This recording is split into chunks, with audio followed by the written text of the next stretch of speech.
ಆತ್ಮೀಯವಾದ ಸ್ವಾಗತ. ಪರೀಕ್ಷೆಗಳು ಸಮೀಪ ಬರ್ತಾ ಇದ್ದಾವೆ. ನಿಮ್ಮ ಮನೆಯಲ್ಲಿ ಹೇಗೆ ನಡೀತಾ ಇದೆ ನಿಮ್ಮ ಮಕ್ಕಳ ತಯಾರಿ? ಇನ್ನೂ ಉತ್ತಮ ಅಂಕಗಳನ್ನು ಗಳಿಸಲು ನಾನು ಒಂದೆರಡು ಮಾಹಿತಿಯನ್ನು ನಿಮ್ಮ ಜೊತೆಗೆ ಹಂಚಿಕೊಳ್ತಾ ಇದ್ದೇನೆ.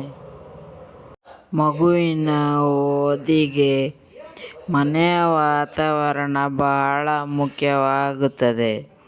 ಮನೆಯಲ್ಲಿ ಯಾವಾಗಲೂ ಪಾಸಿಟಿವ್ ಯೋಚನೆಗಳಿಂದ ತುಂಬಿದ್ದರೆ ಮಗು ಇನ್ನೂ ಹೆಚ್ಚಿನ ಅಂಕಗಳನ್ನು ಗಳಿಸಲು ಸುಲಭವಾಗುತ್ತದೆ. ಅದಕ್ಕಾಗಿ ನಾನು ಸುಲಭವಾಗಿ 4 ಯೋಚನೆಗಳನ್ನು ಹೇಳ್ತಾ ಇದ್ದೇನೆ. ಅವುಗಳೆಂದರೆ, ನನ್ನ ಮಗು ತುಂಬ ಚೆನ್ನಾಗಿ ಓದುತ್ತಿದ್ದಾನೆ ಮೊದಲನೆಯದು. ಎರಡನೆಯದು, ನನ್ನ ಮಗು ಶಕ್ತಿಶಾಲಿಯಾಗಿದ್ದಾನೆ. ಮೂರನೆಯದು, ನನ್ನ ಮಗು ಪರೀಕ್ಷೆಯಲ್ಲಿ ಉತ್ತಮ ಅಂಕಗಳನ್ನು ಪಡೆದು ಪಾಸಾಗುತ್ತಾನೆ. ಇನ್ನು ನಾಲ್ಕನೆಯದು, ಅವನಿಗೆ ಯಶಸ್ಸು ಖಂಡಿತವಾಗಿ ದೊರೆಯುತ್ತದೆ. ಇವಿಷ್ಟು ಯೋಚನೆಗಳನ್ನು ನೀವು ಆವಾಗವಾಗ ಮಾಡುತ್ತಿದ್ದರೆ, ನಿಮ್ಮ ಮನಸ್ಸು ಪಾಸಿಟಿವ್ ಯೋಚನೆಯಿಂದ ತುಂಬಿದ್ದರೆ ಮನೆಯ ವಾತಾವರಣ ತಾನಾಗಿಯೇ ಉತ್ತಮವಾಗಿರುತ್ತದೆ.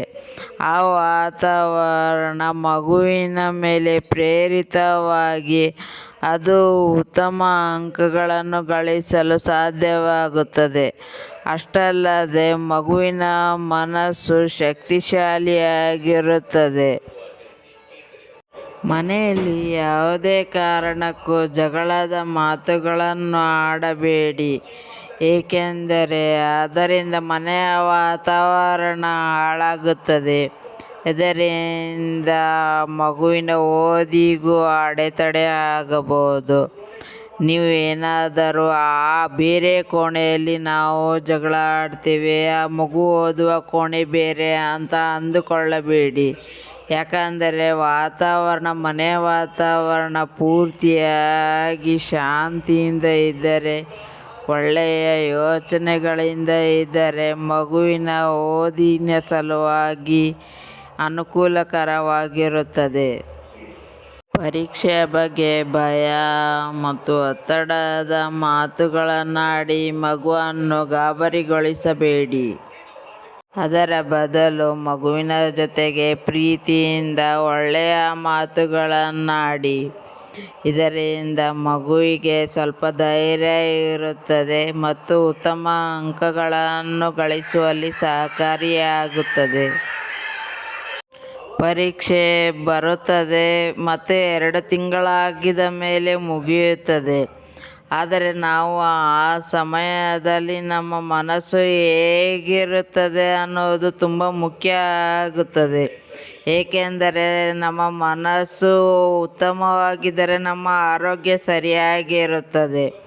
ಆದ್ದರಿಂದ ನಾವು ಇದೇ ಪರೀಕ್ಷೆ ಅಂತ ಒಂದೇ ಸಂದರ್ಭ ಅಲ್ಲ, ನಮ್ಮ ಜೀವನದ ಯಾವುದೇ ಸಂದರ್ಭದಲ್ಲಿಯೂ ನಾವು ಒಳ್ಳೆಯ ಯೋಚನೆಗಳಿಂದ ಇದ್ದರೆ ಆ ಸಂದರ್ಭವನ್ನು ಸುಲಭವಾಗಿ ಮುಗಿಸಬಹುದು.